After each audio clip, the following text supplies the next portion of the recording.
Streaming. Well, I don't know if I'm getting anything.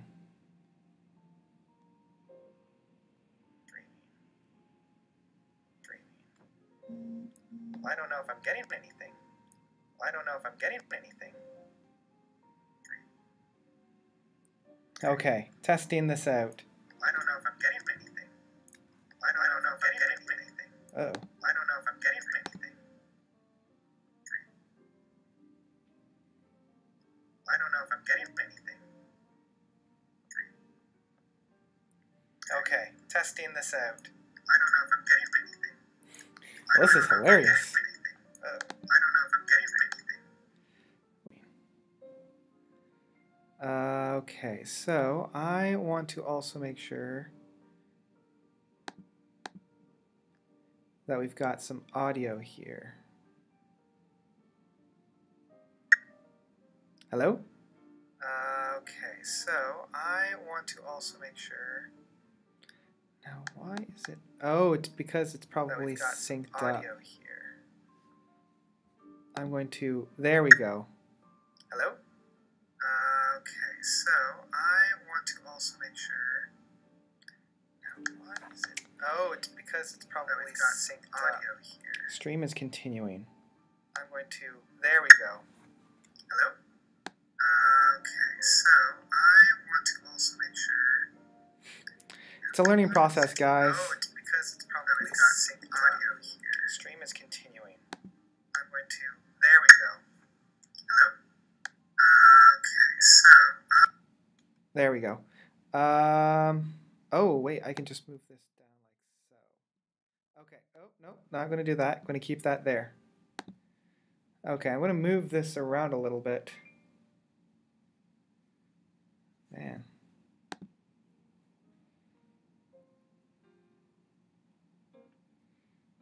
Okay. Okay. I see that I've got a few people with me, I think. I don't have any video, so I don't know why it's not keeping an audio video there. I'm just going to mute that. Okay, so we've been here for about 4 minutes, and I'm still kind of working. Yeah, I know. But can you guys hear me? I guess that's the main thing. Can you hear me? I see that you can't see anything. This is all new to me, guys. It's kind of like a jumping off of the cliff without having a parachute. So I'm building a parachute as I'm going. But I'm keeping an eye on the chat here. I'm trying to figure out why it's not. You have a video. Okay, perfect. So you can hear me, but we don't have a video. Well, that's better than nothing. Because I didn't even have audio for the longest time. This was a complete and utter test. So you guys are my guinea pigs. Thank you for showing up. I'm going to start throwing out the link once I figure out why I can't like bring out a video here. I'm sure that there's a way to do this, but I don't want to waste too much time figuring that out if we're able to at least have some kind of a discussion here. Can everybody hear? I'm going to turn up some volume here. So I've just got some Mannheim Steamroller playing in the background. It's my calming off tunes.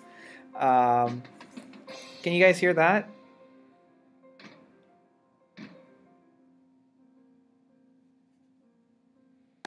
If you can't tell, I do this for a living. So, and of course now it's changed between tracks, which is always fun.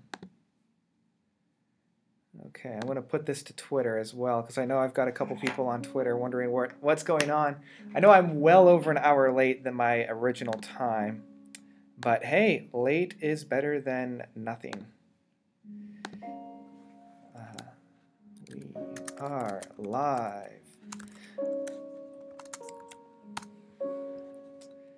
But first off, I'm going to increase the volume here. I don't want to start playing the album until I know I've maximized the sound quality, like perfectly balanced it. So how does the music sound here? Outside of just amazingly great for, you know, being Fresh Air and some Mannheim Steamroller.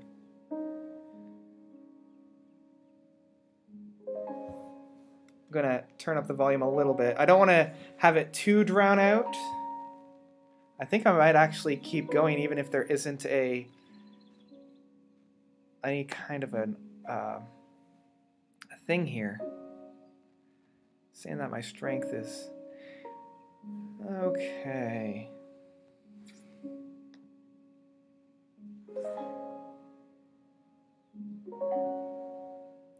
So if we like the strength, what I'm thinking about doing. No, I'm going to keep it as it is. All right, thank you, Roberto. This was entirely just a test to see if I could actually do it. So halfway there is pretty good. Great. So thank you guys for coming out. I know, as I said, we're about an hour and 15 minutes, touching into an hour and a half here, later than I had originally expected. My bad.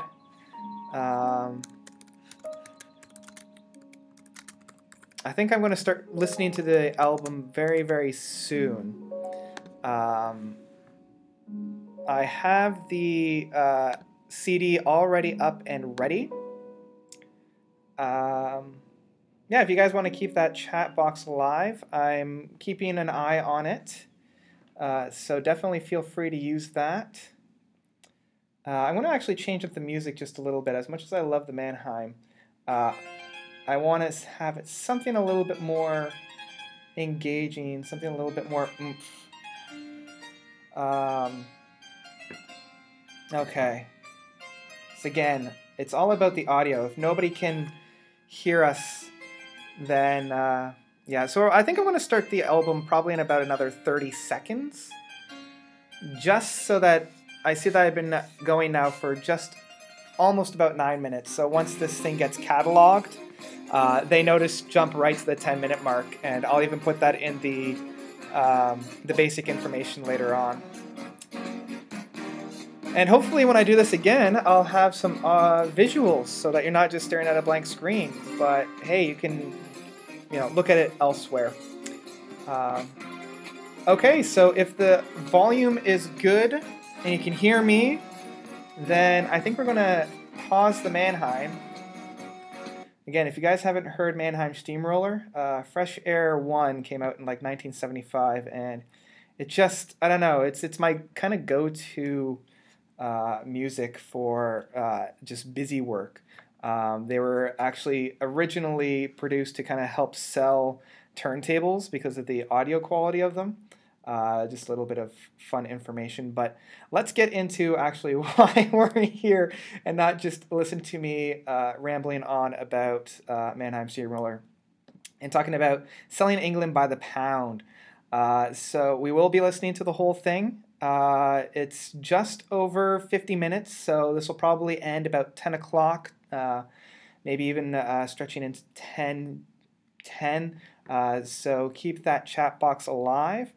And yeah, so we're going to get going right into it with Selling England by the Pound. Just for those who are curious, we are listening to the CD version. I can't bring the turntable here. I'm actually recording somewhere else.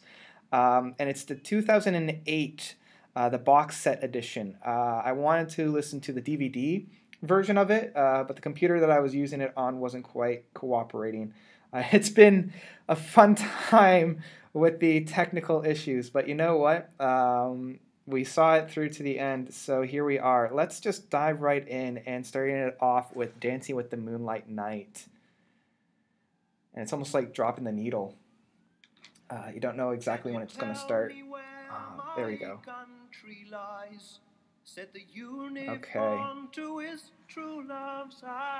So is the audio coming in? It lies with me, cried the Queen of Maybe, for her merchandise. See, just that opening line and Gabriel's vocals are just so clean and clear. It's like it's coming out from the mist.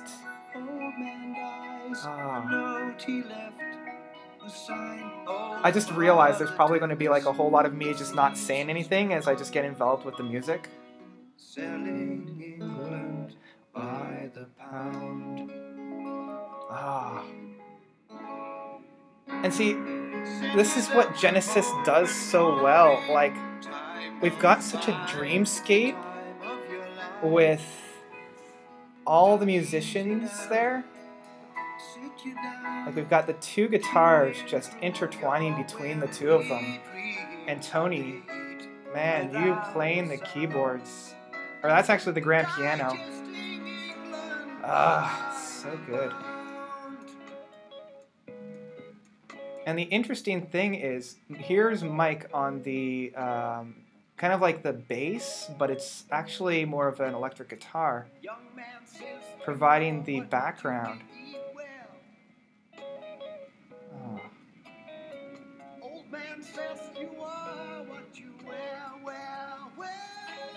And I love how now, when Peter starts talking about this in more of like a modern thing with the Barry Williams show, it's just like, no, you are what you watch.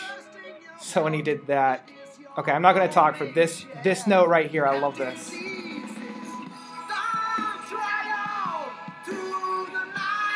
Oh, that hits. It just punches you. There it is. Oh, jeez. Dance in the green shields down and shout. Just that whole build-up. Like, it doesn't get enough credit. Like, we are... How far along are we? We're like 2.5 minutes in. And it's been so mellow, and the contrast between where we are now and where we were, it's just stark. And Phil on the drums, my man, you do not get any better than this.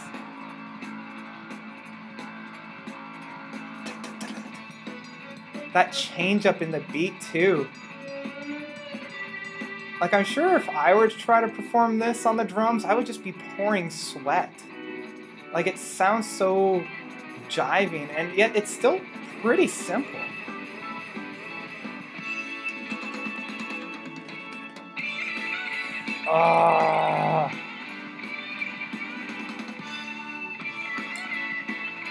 Jeez.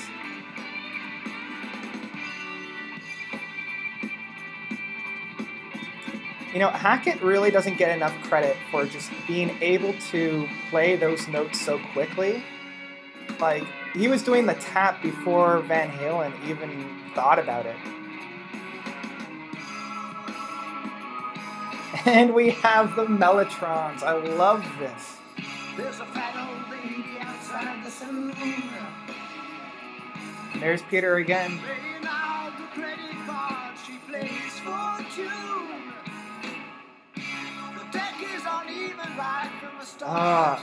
Yeah, Old King Cole, that Mellotron.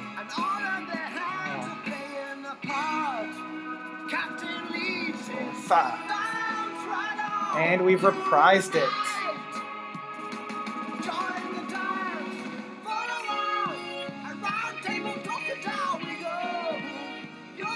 Oh man.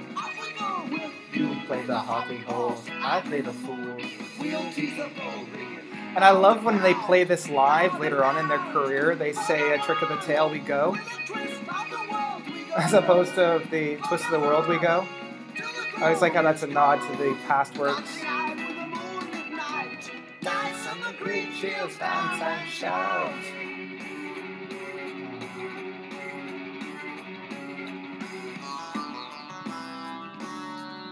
I love that sound effect that Tony's using right here on the keyboards. I'm surprised they haven't used more of that later on. Like, they do use it a little bit more in like the Battle of Epping Forest, which will be coming up later on. But damn.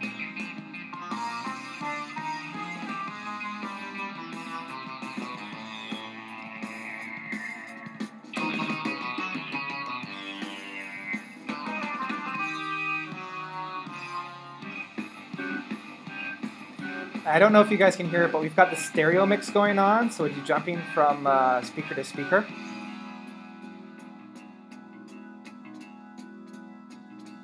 And for any of you joining us, I know that there's no visuals here.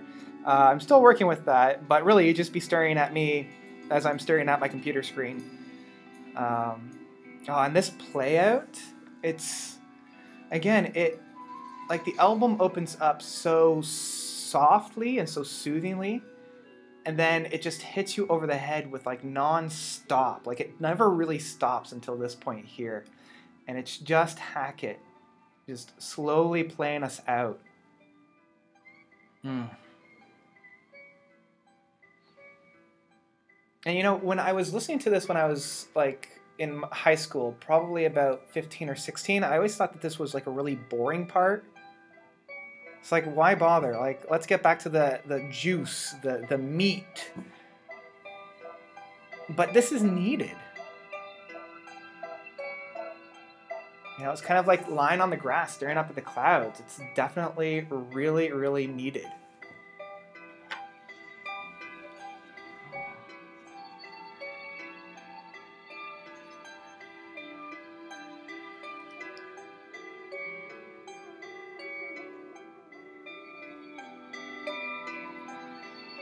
Like, it's so soothing, and yet so subtly soothing. It kind of takes you by surprise.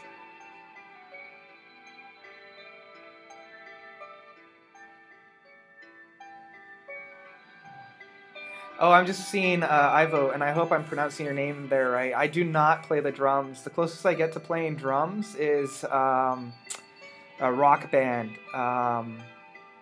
That's about as close as I get.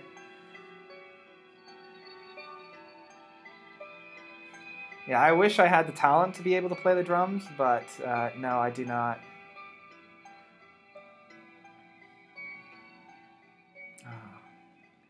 And then the slow fade out. Now, I remember watching this live, and that fade out is you drawing back from like the warrior on the hill. All right, so that was Dancing with the Moonlight Knight. Coming up next, we have I Know What You Like in Your Wardrobe. Arguably their first real single. You know, this was when they decided to try a little bit different, because all of the albums up to this point had a kind of like a subdued and softer, almost acoustic coming up set. You know, you've got Timetable, you got the other ones, but this one is a little bit more trippy. And that Mellotron, oh, that Mellotron.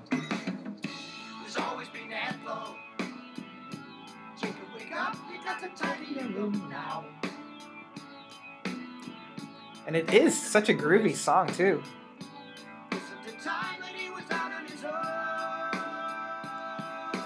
Bam, bam. Bam. I love that rhythm guitar here. I love the effect he put on it.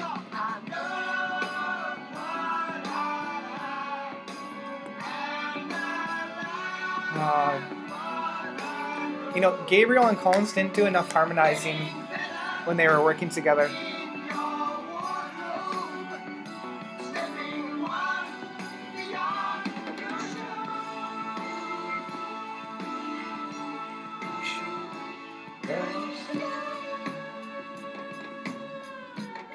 Now, I wish I could have seen this show live when they were still touring. Now, I saw it live when they came in like 2007. But Phil, when he would sing with that tambourine, would just go insane. I know that's further along down the turnpike, but gambling only pays when you're winning. Had to thank old Miss Maud for fooling a failure.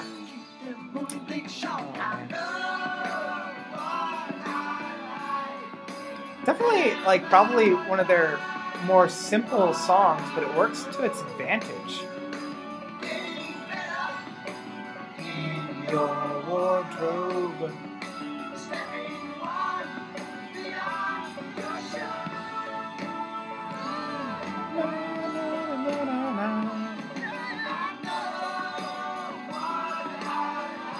Oh man. Yeah, I did see the Musical Box. I've seen them countless times, and this was the show that I saw them at, the Selling England show. But they don't really do the same tambourine thing that Phil does. Like, I still love their interpretation of it, and I like Peter's interpretation of it with the lawnmower guy. But yeah, it's different. It's a different interpretation of the song. Like, especially this part here, right? Like, this is very subtle compared to, like, the Seconds Out version. On Seconds Out, it just explodes at this point. But here is just kind of a play out. Like, it's a little bit of a... Yeah, it's a little bit of a play out. Keeping the groove alive, but that's about it.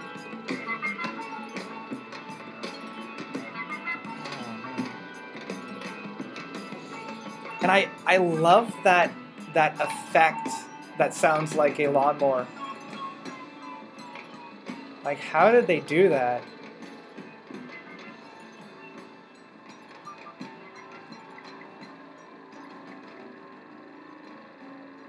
So we're coming into my favorite song, Firth of Fifth. This is the song that changed my life. Like, yeah, I can't properly speak when this grand piano part starts. It's just tears. I'm going to turn this up.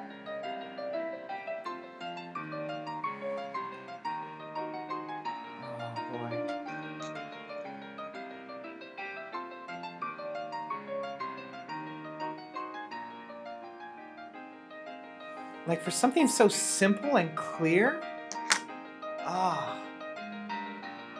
know I'm talking over it, but I know we know this pretty much by heart.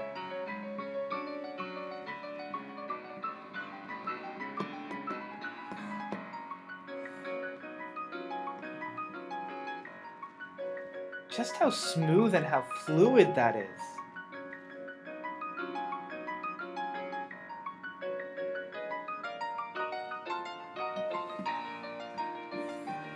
Like, I love how the harmony and the lead there meet at that point. It's like a lover's embrace. And then, of course, we come into this point that's just, oh, it's so good.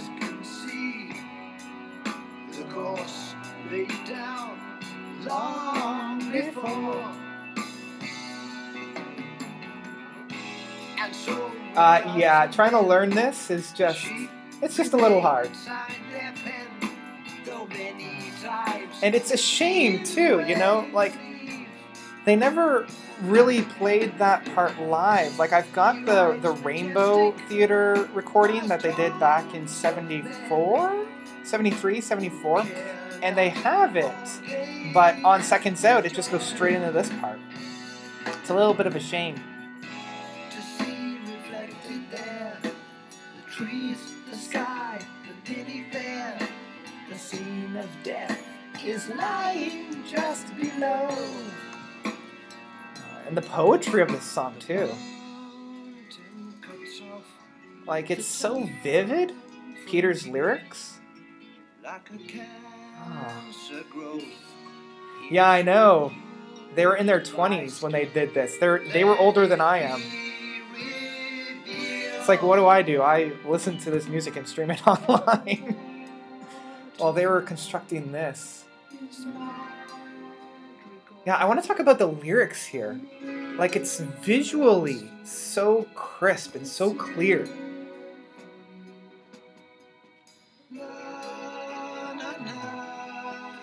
Oh yeah, it's a shame that Banks created such a masterpiece at this point, because, I mean, he did some great work, but nothing that matched this. And I love how each, like, fourth note is really punctuated. It's that bam, bam, bam.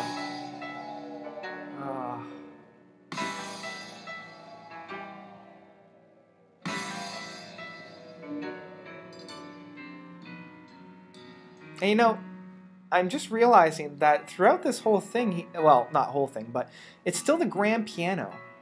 Like, it's not a synthesizer, it's not a Moog, however you pronounce it. It's not like a Mellotron. It's a clean and clear piano. Same with Gabriel right here with the flute. Like, it's all traditional musical instruments. Which is kind of funny because after this section here, we get straight into that keyboard part. It's kind of like the Phantom of the Opera, right? It starts off with a traditional organ, and then when it's reprised later on, it's more of a synthesized organ. And it starts to build. I love this build. So I like how the rest of the band's like waiting in anticipation. It's like, we know what we're getting into. We know what's going to happen.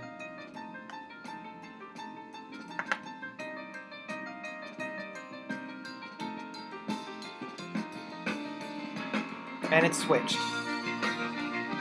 Ah.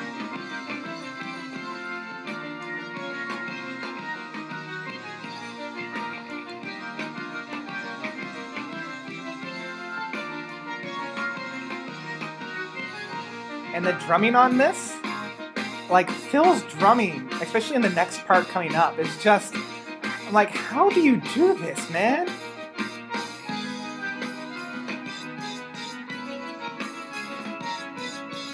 Like, just those flares.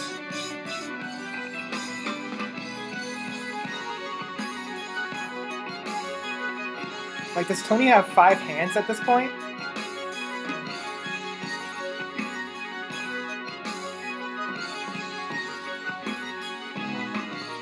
Yeah, Phil's drumming right here is just phenomenal. Ah.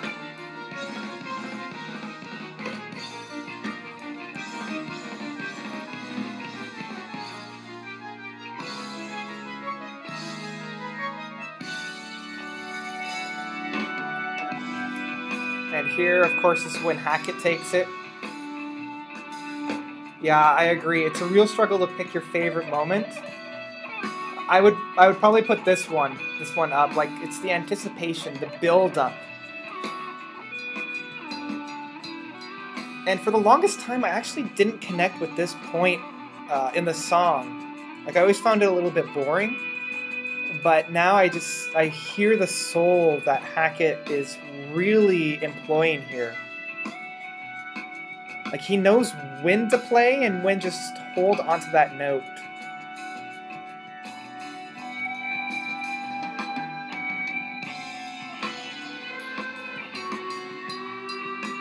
And I love when Rutherford is using the bass pedals coming up.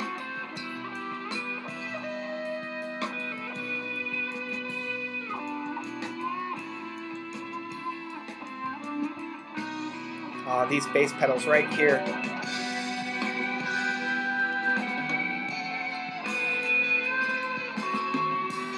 And I love the background that Mike is providing with that like clean 12-string guitar.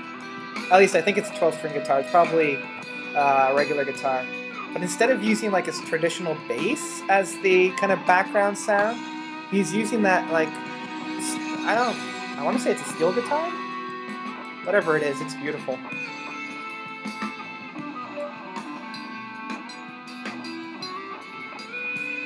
It's also odd that right in the middle of this track, this part is very dark too.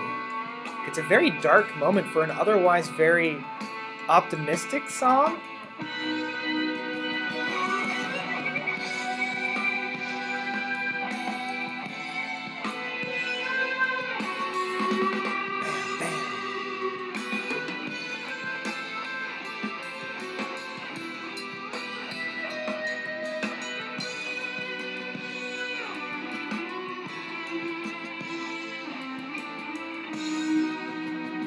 And then we reprise back into it. And I love that key change. Like all that time he's playing in minor, and then to go back into a major chord at the end, like riding out the storm.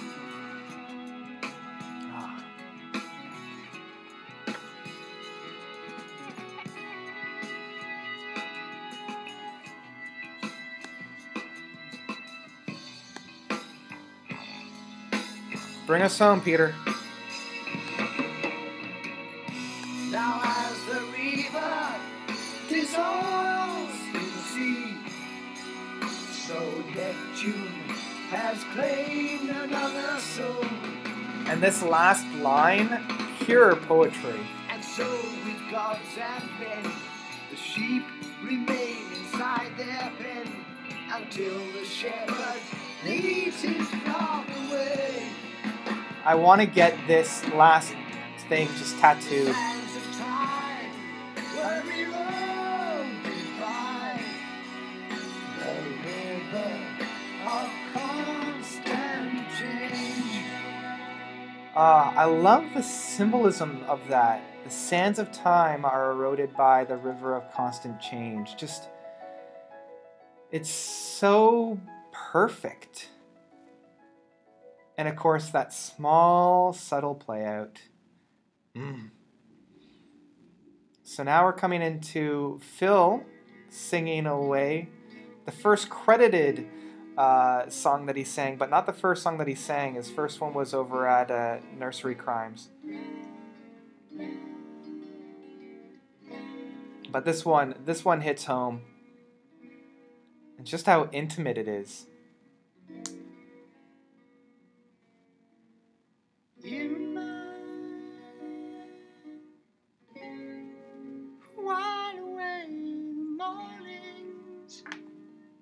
And I still find it hilarious when Peter left and they tried so hard to find another lead singer when they had Phil the whole time.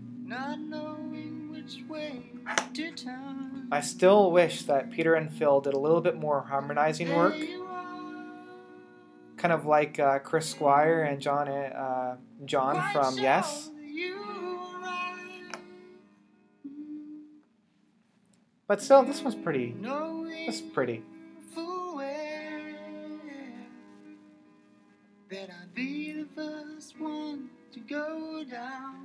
Also, like, this song is one of the first, like, very personal songs. Like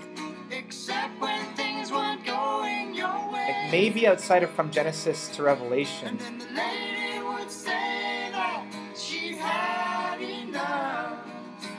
Wandering around on her own. Like, he's using like first person like pronouns like you and I in a very intimate sense.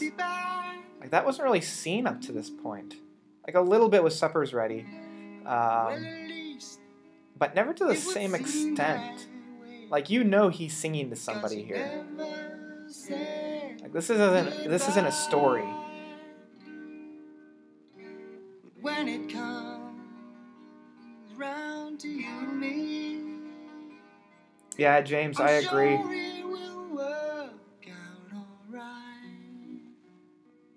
Yeah, they're all very different songs too. And giving me something I don't need. And you know I'd always hold you and keep you home. Oh, more fool me. Yeah, when I was first listening to this song way back when it was released, it just, I don't know, it never really connected with me, but I was a teenager at the time and I didn't know any better. Now, being a little bit older, I can connect with it. I'm connecting with it a lot more now.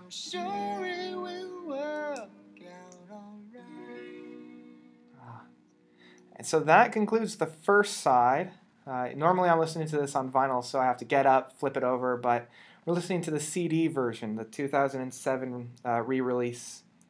So we're coming into the Battle of Epping Forest. I know Old King Cole really likes this song. I love how it kind of like the Moonlight Night, how it's a slow build.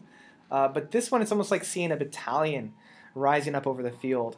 And I love the Rainbow Theatre live performance, because when we get into this, you can really hear the mellotrons and just the almost gnarly sound of the footsteps. Like the way that Tony was able to use the mellotron to like imitate real sounds, like the footsteps or that lawnmower from I Know What You Like.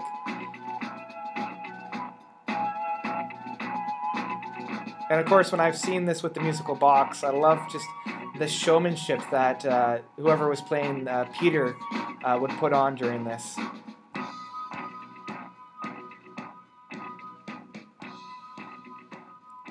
And we're going to have the big hit off in a couple of seconds.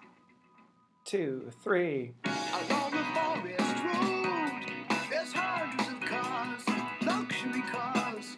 Each has got its load of convertible bars. I know I've already said this, but Phil's drumming on this album is just next to none.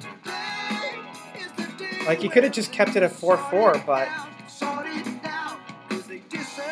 3, 4, 2, 3, 4, 5.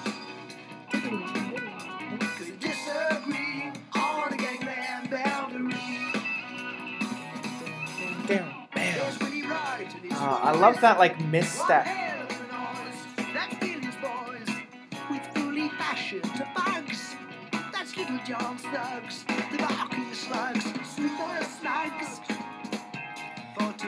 it's funny because each album, and this one included, has this like weird quirky song. With Foxtrot, it was Let 'Em Out by Friday. With Nursery Crimes, it was Hogweed, like Fuddle. And this one is this guy. It's just a really quirky, odd song. Like it never sits still, it's always changing and always morphing.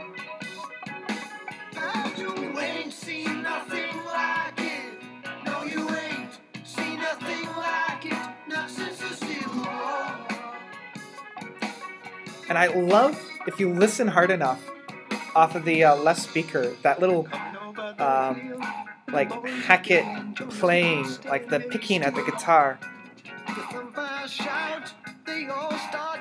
It's the little nuggets in the background of this song that I particularly enjoy.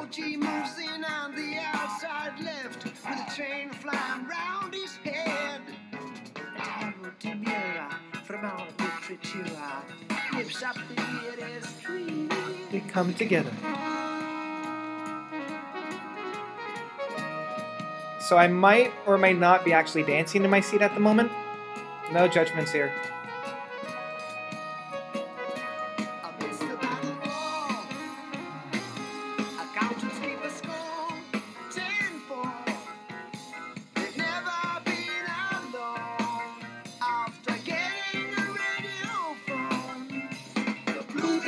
Bringing them sweet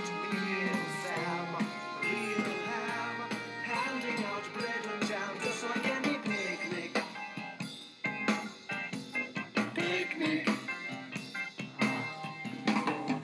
The fact that this song never sits still astounds me. Like it's the longest track on the album, and it never sits still. Like, just when you think that, oh, okay, so I think we found a groove. No, it changes. It's 5 to 4 on William Wright. He made his pile on Derby night when Billy was a kid. Walking the streets, the other kids hid, so they did. And now, after working hard in security trade, he's got it made. The shops that need aid, but those that haven't paid. This is just a really happy, dancey type of song. I know that's hard to say, a dancey song with this kind of a time constraint, but it is. You want to just like groove to it. 3, 4.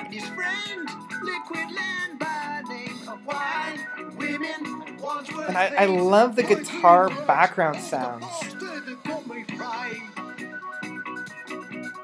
Breaking the legs of the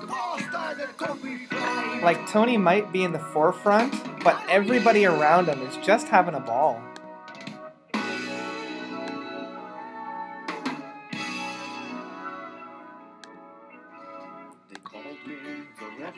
When I entered the church on stage. Again, you think they found a groove, and they're like, no, we're going to change it up. My employers have changed, but the name has to remain. I love how over the top Peter is with that vocals. Yeah, James, I totally agree with Phil's drumming styles on there. And I think the missteps, as you were saying, kind of like defines him. Like it's human, and I don't like when it's overly processed. Like having a little bit of an error here and there, it adds to the song. You're telling me. Oh, Phil, welcome to the song with your vocals. We could interest you in our old-fashioned Staffordshire plate. Oh, no, not me. I'm a man of repute. I mean, you can tell that Peter's just having a ball with the singing styles on this. And the voice called out, "Shoot!" Thanks for joining us, Old King Cole. I know I started way too late, but this will be, available after the fact. You are a Robin Hood. I mean, it's a shame to lose you before we get into a cinema show, but these things happen. Conceived outside of the word stagnation, he'd had to hide his reputation. And I love how all of the different guitar sounds are interwoven in here. Very dreamlike. And I'm not completely sure whether or not this song was actually inspired by one of Peter's dreams. Also, Karma Mechanic there. I wonder if the band Karma Mechanic actually used that as their lead title for the band. I love this part. That's why we're in. And we're back.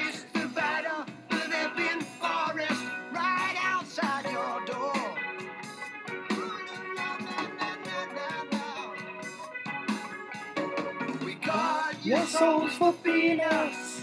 And we guard your shops and houses for just a little more. Yeah, that's the guitar tapping that I was talking about before. I'm going to bring the speaker in a little bit closer to the computer on this side.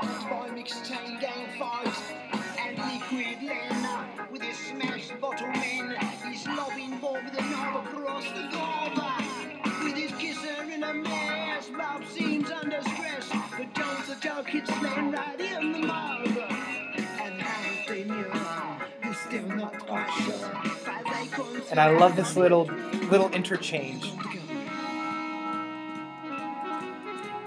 1, 2, 3, 4. 1, 2, 3, 4.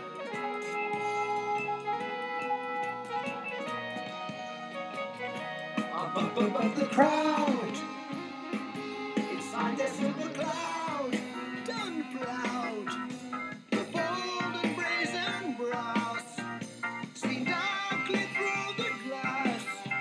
The butler's got jam on his roads, Roy goes out of the lot. And I know that Peter was harmonizing with himself there. I almost wish that he used Phil with that. But we can't have everything. It would have sounded nice. Oh, I love this piano work right here. Oh, the double time. Like, Tony's got to have 2 brains in order to control both hands at this rate.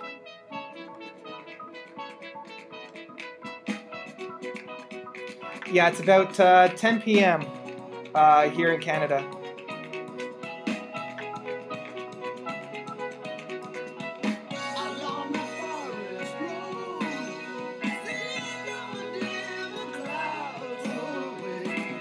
I love how that build-up bleeds straight into this.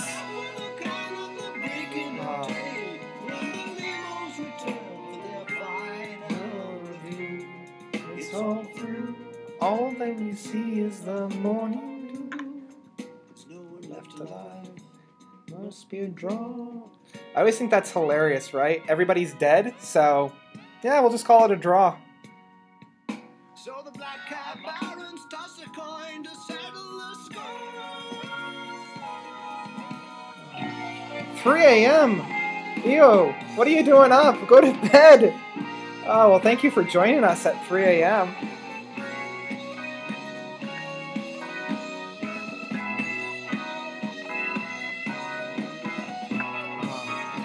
I love the Mellotrons here.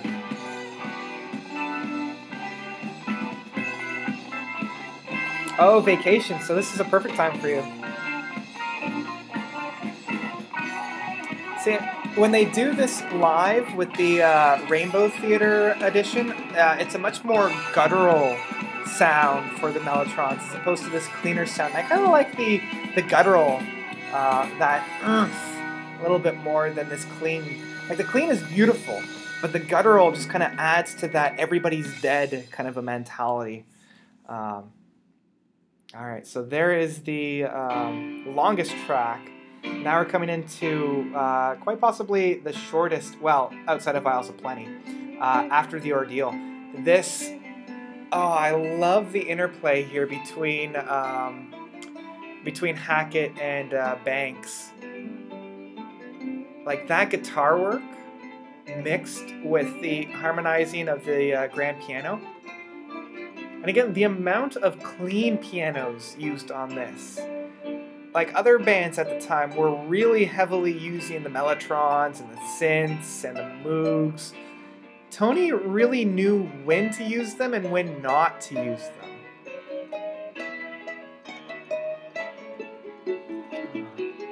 I mean, this sounds very similar to a like a very traditional song while also being very modern.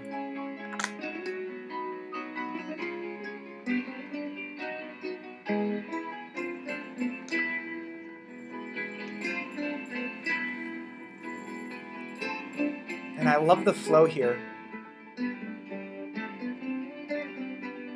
Like that background piano. Oh. Like, they know when to pinch a note and when to let it slide, you know?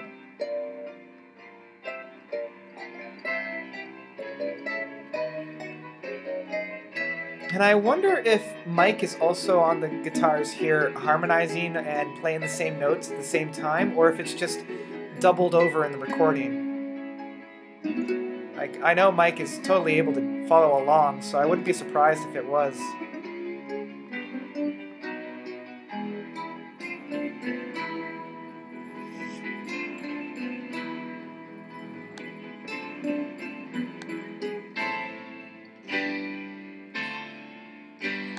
And this play out.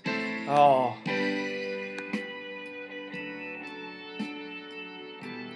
I love how, I don't know what's the right word, like almost melodramatic it is. Like, all throughout my high school career, I wanted this to be my like eulogy song, like when they bring out the casket when I die. Like, this would be it, like this and Funeral for a Friend. It's very sorrow.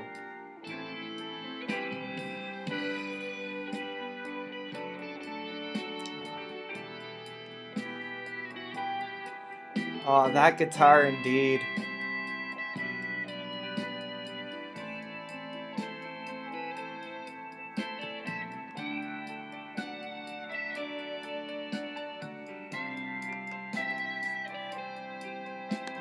And I love when it dips here. This note right here. Oh. I love that they chose to echo that. Like, it's screaming for you to pay attention to that.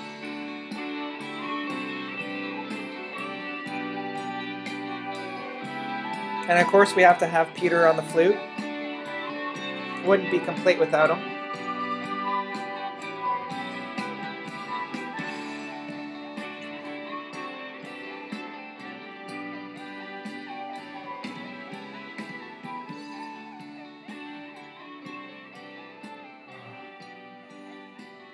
Such a release too. And the perfect preparation for the next song of Cinema Show. And this is a staple song. Like, this is why we stay. This guy right here. Waiting for it. The anticipation's killing me. Oh.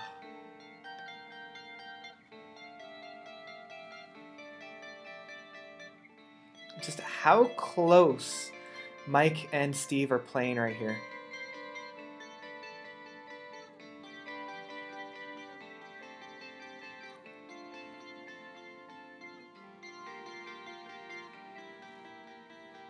Oh, this takes me back.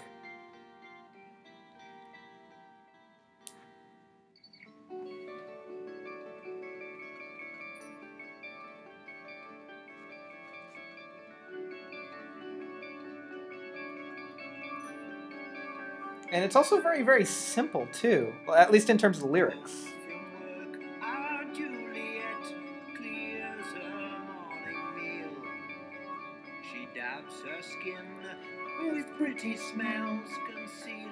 So, I mean, really, at the end of the day, he's just saying that these two lovers are getting ready to meet one another. Turn to go. Can she be late for her cinema show? And with Phil and Peter harmonizing here, I wish again, I know I've said this a number of times in this stream, but I really wish they did more of that. The two complement each other perfectly. Romeo locks his basement flat and scurries up the stair. And those guitars, it creates such a dreamy scene, like a dreamy landscape. I will make my bed with her tonight. Man, he's got high hopes. Can he fail armed with his chocolates? I mean, chocolates are pretty sweet, but is it enough to get you laid? Must be some damn fine chocolates.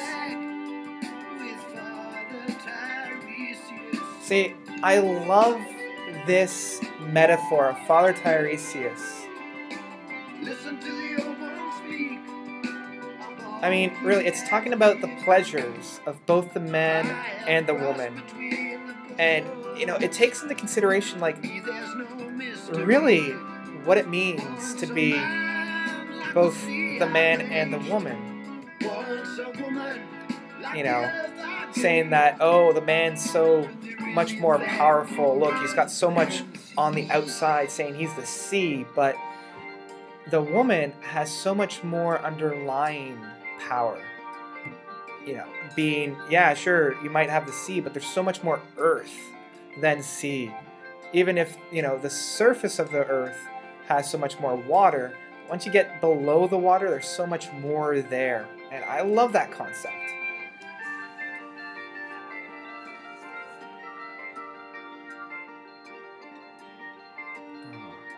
See, this part here, we're getting foreshadows of what was to come within the Lamb with, like, the Lamia.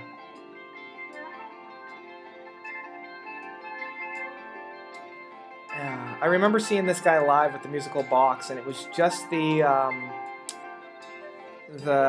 disco ball going and spinning. Everything else was dark, and it was just that disco ball.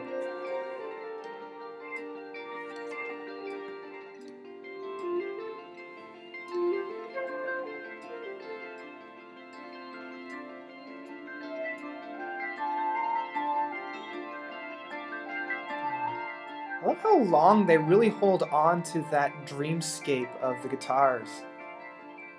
And still, it's just the acoustic guitars. The use of traditional instruments on this album really is blowing me away, especially on repeated instruments, or repeated listens. like other bands at the time, were overly relying on synthesized noise and really experimenting on that side of things. But these guys were experimenting with the very traditional musical instruments.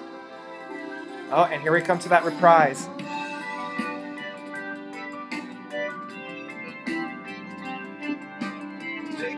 Hackett's playing on the guitar, man. It never gets old.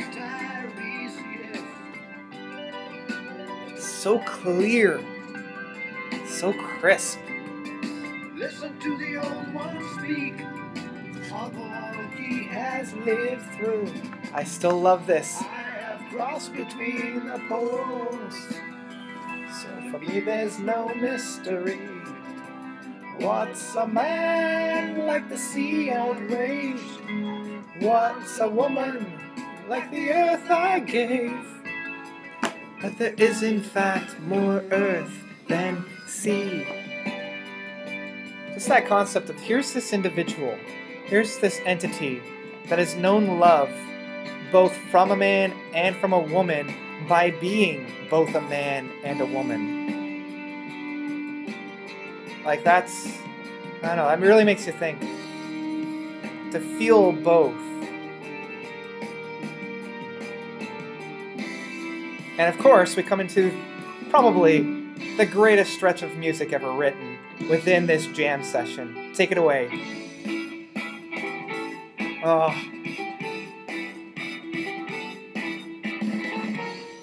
It's just like the three guys that were left standing near the end of the career. We've got Tony, we've got Mike, and we've got Phil. And that's it.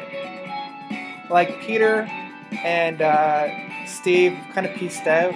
And this is just pure Tony at this point, let's be honest. Now I say that, but yet Phil's drumming, like to hold this in his head.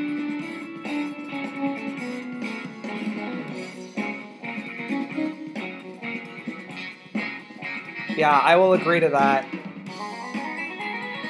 Yeah, with Rothery, Hackett, and Gilmore being the melodic guitar kings, these guys knew when to just take a step back a little bit and let the others shine with that melody. And I love this subtlety of this piece, right here. Like it starts off so subtle and so mellow, and it just starts to build upon itself.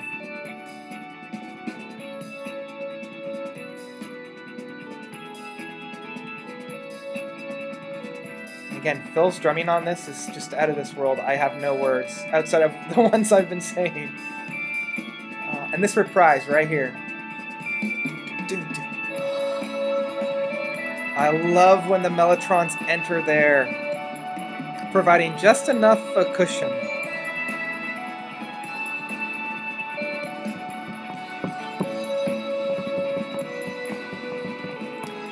Now, even though I love the studio release, it's really hard to say that the live performances didn't improve on it, because when you listen to the Seconds Out version, when you listen to the later renditions within the melodies, you can definitely see what they've learned.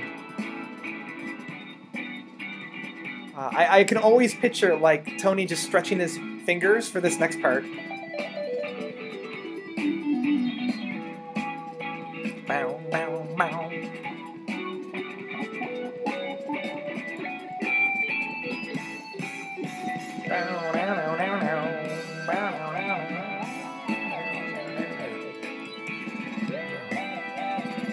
And it's such a shame that they decided to get rid of these guys in the 80s, at least like this style of playing.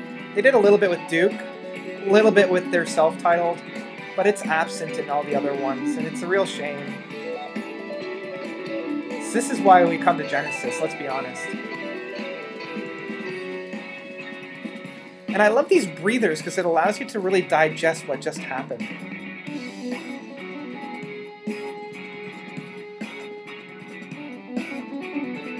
Oh, we're starting to build up to a good climb.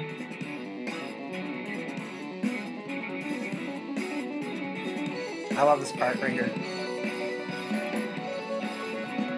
And in live performances, they always change this part, which is a little strange. Like, what's wrong with this? This is just fine.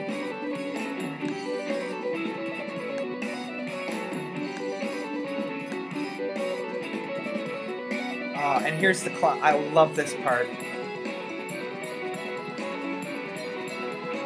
Just the sound building, and then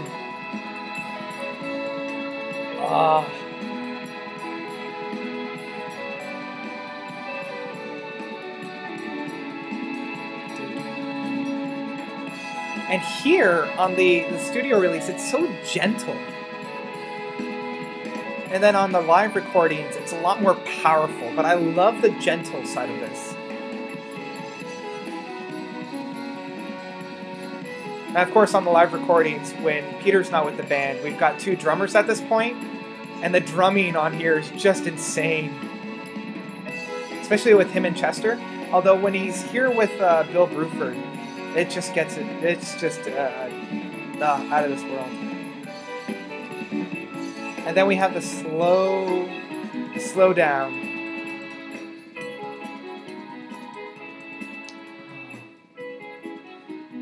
No, it takes a lot out of you. I forgot like how much it's almost draining. We have that slow play out as we enter Isles of Plenty.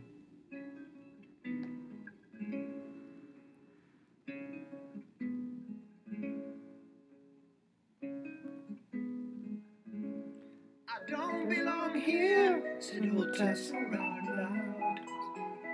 I love how it's almost like you awoken from a dream at this point. Thankful for her fine fair discount. Tess cooperates. Still alone in all her love. Let's see. I vote yes. I do know the Baroque Project. I reviewed their latest album. It's on the channel. You could check that out. Yeah, they're pretty good. I'll have to dive a little bit deeper into their discography. Because they were touring with somebody. Was it Anathema?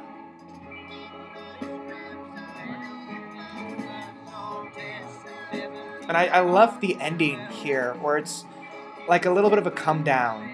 Right? Like we're still basking in the brilliance of Cinema Show, but we're not quite ready to say goodbye. So it's just this little bit of a reprisal of Moonlight Night.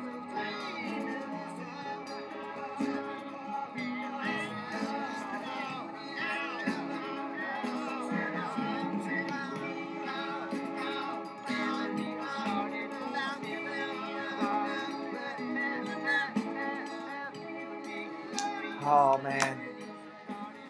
Well, that's it, guys. Thank you so much for coming out. I know we got a really late start. I was hoping to start this about an hour before I did, but yeah, I ran into some tech complications. Who knew streaming on YouTube was going to be so difficult and fun? But thank you for coming out.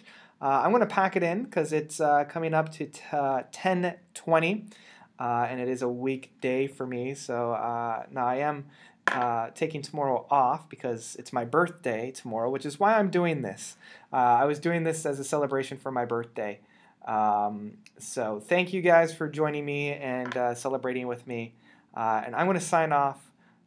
Thank you for listening. I'm going to do this again, probably at the beginning of next month. Maybe we'll see if we'll do something in between. So yeah, thank you for the first live stream, and I'm going to sign off. So take care and have a great evening, day, afternoon, wherever it is you guys are. Well, take care. Now, how do I stop this? That's the big question. I guess I just close this down. All right, I got to stop it here. Don't worry, I'll get this eventually.